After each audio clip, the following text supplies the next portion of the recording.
এবছর ব্যাপক আয়োজনে বাংলা নববর্ষ উদযাপন করা হবে। এ উপলক্ষে ঢাকাসহ সারা দেশে নিরাপত্তা বাড়ানো হচ্ছে বলে জানিয়েছেন স্বরাষ্ট্র উপদেষ্টা লেফটেন্যান্ট জেনারেল অবসরপ্রাপ্ত জাহাঙ্গীর আলম চৌধুরী।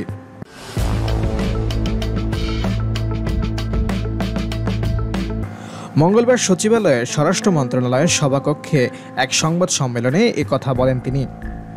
নিরাপত্তা যাতে বিঘ্নিত না হয় সেজন্য যা যা করা প্রয়োজন সেসব করা হচ্ছে বলে উল্লেখ করেন এ উপদেষ্টা।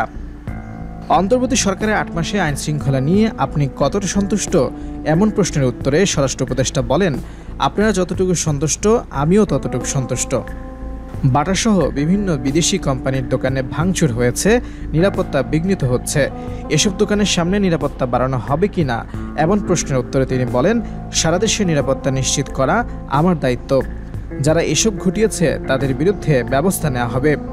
এ সময় সেখানে উপস্থিত থাকা সংস্কৃতি মন্ত্রণালয়ের উপদেষ্টা মুস্তফা সরোয়ার ফারুকী এক প্রশ্নের জবাবে বলেন, নববর্ষের শোভাযাত্রার নাম মঙ্গল শোভাযাত্রা হবে কিনা এ বিষয়ে ঢাকা বিশ্ববিদ্যালয় সিদ্ধান্ত নেবে। সেখান থেকেই 10 তারিখে সিদ্ধান্ত হবে। তবে নাম পরিবর্তন নিয়ে আজকে আলোচনা হয়নি। যেহেতু ঢাকা বিশ্ববিদ্যালয় এটা আয়োজন করে সেহেতু তারাই এ বিষয়ে সিদ্ধান্ত নেবে। এবারের উৎসবে প্রচুর জনসমাগম হবে, বিভিন্ন জায়গায় মেলাও হচ্ছে। বাঙালি ছাড়াও 26টি জাতিগোষ্ঠী এতে অংশগ্রহণ করবে বলে জানান তিনি।